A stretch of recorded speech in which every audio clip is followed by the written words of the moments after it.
Olá, irmãos, Deus abençoe a vida dos amados irmãos. Estamos aqui através desse vídeo para compartilhar com você aquilo que o Espírito Santo tem ministrado ao nosso coração.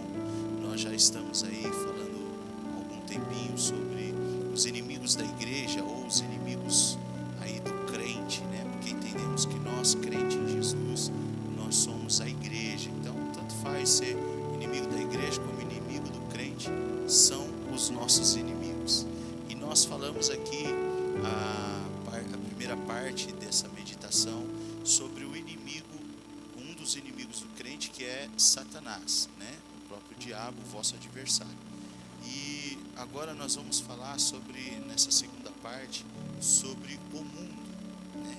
Porque o mundo também tem sido um inimigo do crente ou um inimigo da igreja, com base em 1 João capítulo 2, versículo 15 ao 17, diz assim: não amem o mundo, nem o que nele há. Se alguém amar o mundo, o amor do Pai não está nele. Pois tudo o que há no mundo, a cobiça da carne, a cobiça dos olhos e a ostentação dos bens, não provém do Pai, mas do mundo.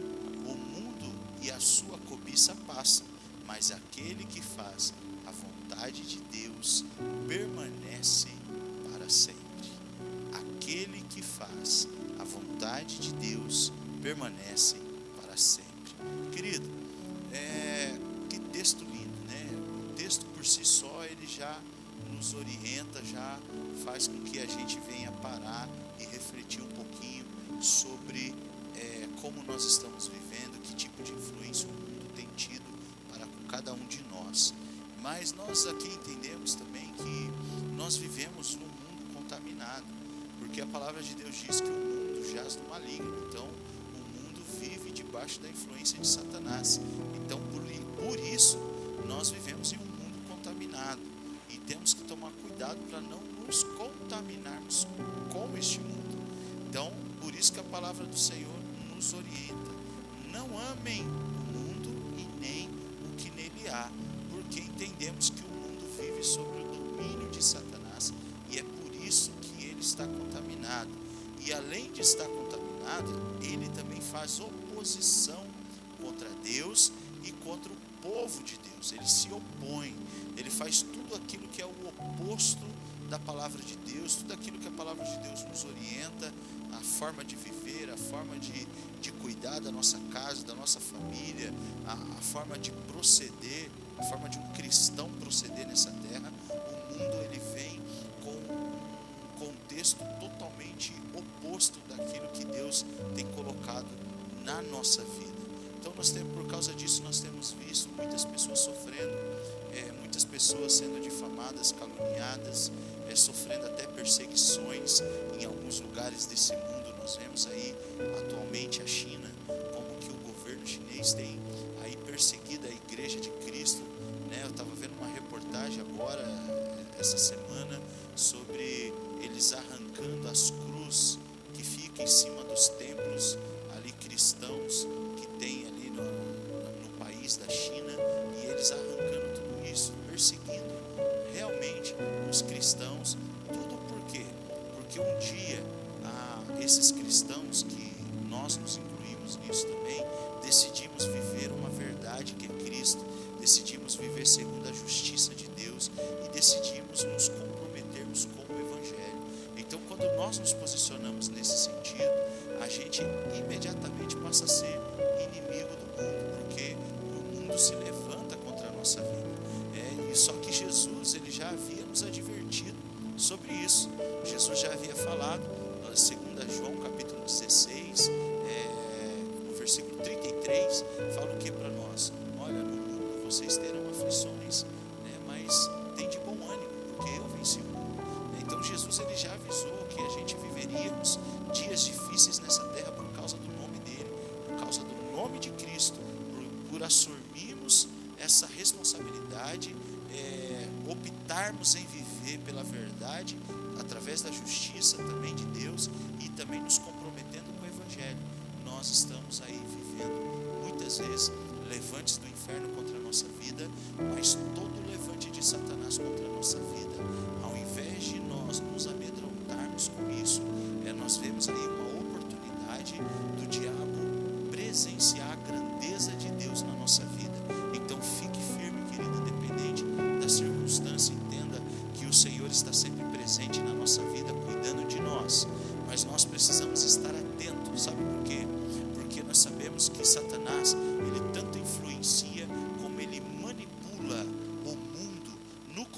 comportamento e nos costumes. Então todo comportamento mundano, todo costume mundano tem a influência e a manipulação de Satanás. Nós vemos isso lá em 1 João, capítulo 5, versículo 19, diz assim, sabemos que somos de Deus e que o mundo todo está sob, bemudo, debaixo, está debaixo do poder do maligno. Quem é esse maligno? Satanás. O mundo inteiro está debaixo do poder dele, está sob o domínio de Satanás. Então nós precisamos entender, querido, que Satanás ele tem procurado influenciar e manipular alguns costumes e valores que a igreja tem preservado, e ele tem tentado manipular isso, fazer com que isso entre no meio da igreja. Como? Se infiltrando no meio do povo de Deus. Esses dias eu li uma frase que me deixou assim muito pensativo, sabe, falando sobre o joio e o trigo. E essa frase dizia que da mesma maneira como o trigo prega, o joio também prega. Da mesma maneira como o trigo ora, o joio também ora. Da mesma maneira como o trigo louva, o joio também louva. Ele canta da mesma maneira como o trigo. Só que uma coisa tem de diferente entre o joio e o trigo. O trigo prevalece, o joio não. E como nós lemos aqui no versículo 17, 1 João 2,17 diz que o mundo e a sua cobiça passam, ou seja, não prevalece, é transitório, é passageiro, mas aquele que faz a vontade de Deus permanece para sempre. Então entenda, querido, que eu e você, eu creio que nós somos trigo, nós não somos joio, somos trigo porque temos um compromisso com a verdade, com a justiça e com o evangelho do Senhor.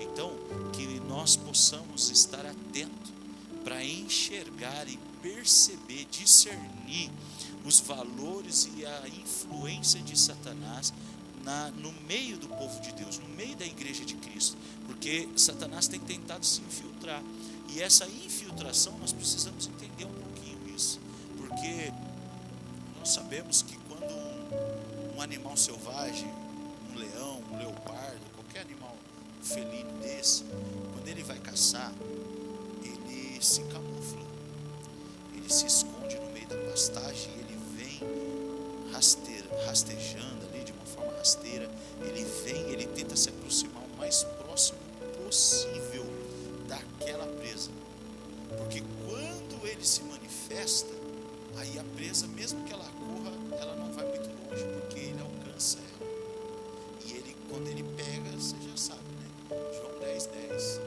ele veio para matar, roubar e destruir, e é isso, quando o diabo pega, é isso que ele faz, ele rouba, ele mata, ele destrói, acaba com tudo. Mas eu quero dizer uma coisa para você, querido, o diabo ele tem se infiltrado, ele tem entrado no meio do povo, tentado se aproximar do povo de Deus, e infelizmente em muitos lugares, com muitas pessoas, ele tem tido sucesso, porque infelizmente muitos cristãos não têm andado vigilantes, não têm vivido uma vida de oração. Veja bem que a Bíblia diz para nós vigiar e orar, porque está vigilante para nós percebermos a aproximação do inimigo. Então, quando nós estamos vigilantes, o inimigo não tem sucesso contra a nossa vida. E essa vigilância vem através da oração, através de uma vida com Deus. E Satanás, ele tem tentado se camuflar no meio do povo de Deus, até mesmo muitas vezes fingindo que é um bom pregador, tem uma boa oratória, se fingindo ser alguém de oração, se fingindo ser alguém aí que louva, que canta muito bem, que é cheio da unção. Mas sabe o que a palavra de Deus diz para nós? 2 Coríntios capítulo 11, versículo 13, o apóstolo Paulo diz assim, pois tais homens são falsos apóstolos, obreiros enganosos, fingindo-se apóstolos de Cristo. Aqui estou lendo numa versão NVI, mas dependente de apóstolo, nós estamos falando aqui de ministros, que muitas vezes não se regeneram, fingem, tem aí uma falsa regeneração, e muitos desses estão aí subindo, assumindo altares, pregando e ensinando um evangelho que não é o evangelho de Cristo, e o diabo tem se infiltrado no meio do povo de Deus através disso, tem mostrado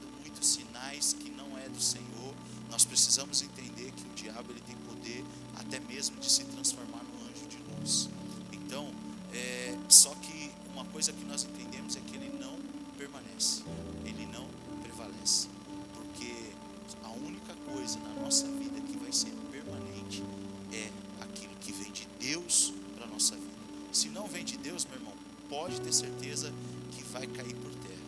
Agora eu e você precisamos entender, nós não podemos permitir que o mundo influencie eu e você a vivermos fora dos valores e princípios de Deus. Os valores e princípios do Senhor, eles são inegociáveis. O diabo, ele tem se infiltrado no meio do povo de Deus e tem estabelecido valores e princípios que agridem a palavra de Deus, e muitas pessoas não estão se atentando para isso. Você já percebeu quanto divórcio tem acontecido no meio do povo de Deus? Você acha que isso é normal? Você acha que Deus está nesse negócio? Sendo que a palavra de Deus diz: aquilo que Deus uniu não separe um homem. Está lá no Evangelho de Marcos. Agora, o que acontece no meio do povo de Deus? Quantos divórcios? Querido, eu não estou generalizando aqui, a gente sabe que existem casos e casos, mas aqui muitas pessoas estão trocando de cônjuge como se troca de carro. Esse carro aqui já está muito rodado, já está com os quilômetros muito alto, então já usei demais, vou passar para frente e vou pegar um carro mais novo. Muitas pessoas estão trocando seus casamentos como se troca de carro. Isso está errado, isso não é bíblico, não existe base bíblica para isso.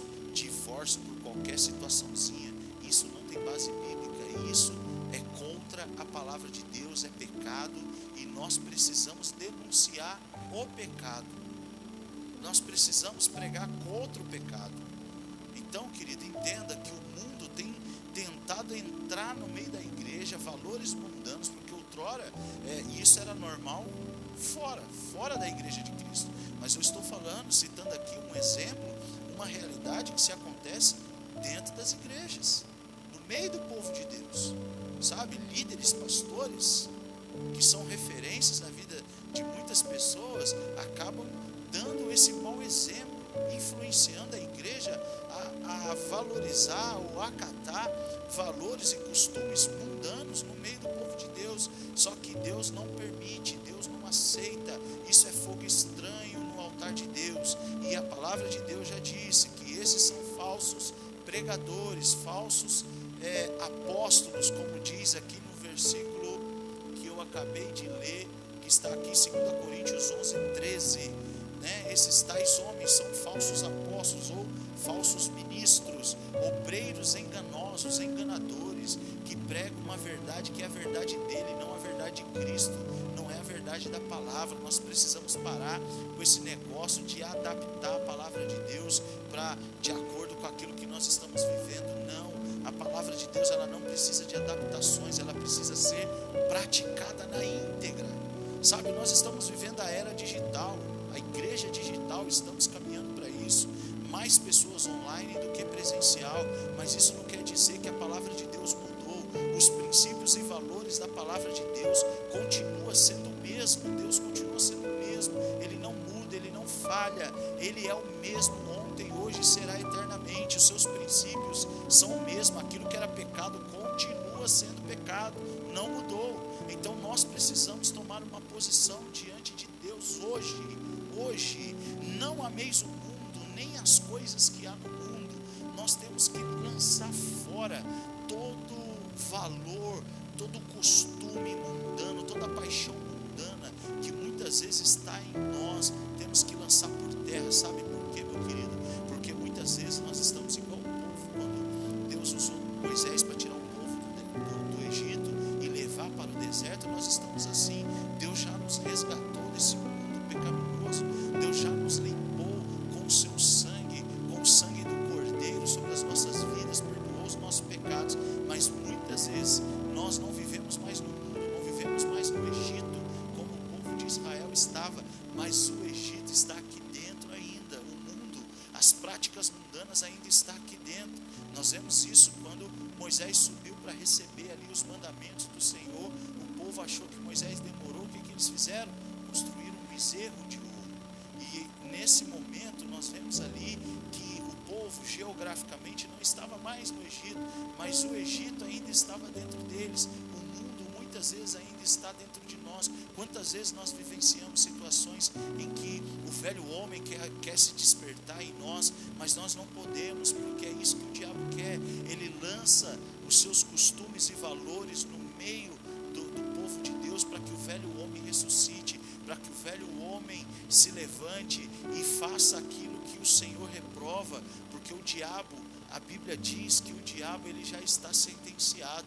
Jesus já pré-anunciou a sentença dele, que o lugar dele é o inferno, que foi preparado para quem? Para o diabo e os seus anjos. Jesus já disse isso, quando Jesus fala, olha, apartai-vos de mim que eu não vos conheço, vai para o fogo eterno preparado para o diabo e os seus anjos. Jesus disse isso. Então nós vemos aqui que ele já foi sentenciado a uma eternidade no inferno. E o diabo ele quer fazer o quê? Ele quer conduzir o máximo de pessoas possíveis para viver essa eternidade com ele, para ele não ir sozinho. Ele quer arrastar a criação de Deus, aquilo que Deus criou, aquilo que Deus amou, de tal maneira que abriu mão do único filho dele, para que hoje eu e você fôssemos filhos dele também. Mas entenda uma coisa, querido, Tiago, ele vai dizer para nós aqui em Tiago capítulo 4, versículo 4, que aquele, pois, que quiser ser amigo do mundo, constitui-se inimigo de Deus. A pior coisa nessa terra, entenda isso, é ser inimigo de Deus. E como que eu sei que eu sou inimigo de Deus? Quando eu sou amigo do mundo. Mas pastor, o que significa ser amigo do mundo? Como que eu sei que eu estou sendo mais amigo do mundo do que de Deus? Como que eu sei que eu estou sendo amigo desse mundo? Quando eu concordo com os valores e costumes, práticas que o mundo tem aí pregado, que tem aí colocado, influenciado aí muitas vidas a viver. E quando eu concordo com aquelas práticas, aquilo ali está dizendo que eu sou amigo do mundo. Quando eu tenho simpatia com as coisas mundanas, quando eu tenho afeição, quando eu tenho atração pelas ideias e valores mundanos, tudo isso são características de que eu sou amigo do mundo. Mas a melhor coisa, querido, é ser amigo de Deus. Ser amigo de Deus é maravilhoso. Ser amigo de Deus é tremendo. Sabe por quê? Porque quando nós somos amigos de Deus, no momento que nós nos sentimos sozinhos, Ele está presente na nossa vida. Nos momentos mais difíceis da nossa vida, nós vemos aí o Senhor do nosso lado, cuidando de nós. Mas só tem como ser amigo de Deus se eu me submeter e obedecer a ordem dEle, ou a sua ordenança. Isso está lá no Evangelho de João, capítulo 15, versículo 14, quando diz para nós, vocês serão meus amigos se fizerem o que eu lhes ordeno. Se eu viver a ordenança de Deus, se eu me submeter à ordenança de Deus, entendendo que a ordem de Deus, ela é boa, ela é perfeita, ela é agradável para a minha vida, entendendo que Deus tem um futuro e uma esperança. Jeremias 29:11, eu é que sei os planos que tem a vosso respeito, planos de paz e não de mal, então planos de um futuro e esperança. Então quando eu sei disso, eu me submeto a isso, eu me submeto à vontade de Deus, eu me submeto à ordem de Deus, porque eu sei que ela é a melhor para a minha vida, porque Ele tem o melhor para mim. Então, querido, escolha hoje ser amigo de Deus e não do mundo. Escolha hoje se submeter à vontade de Deus. Amém? Nós vemos aqui também a palavra de Deus dizendo para nós que, ora, o mundo passa, mas aqueles que estão no Senhor permanecem para sempre. No versículo 17, 1 João 2,17, nós vemos isso. Então, muitas coisas vão acontecer na nossa vida que são passageiras, porque não vem de Deus para a nossa vida. Entenda isso, querido. Aquilo que vem do mundo não vem de Deus, não é de Deus para a nossa vida. Então, se vem do mundo, o que eu tenho que fazer? Eu tenho que rejeitar.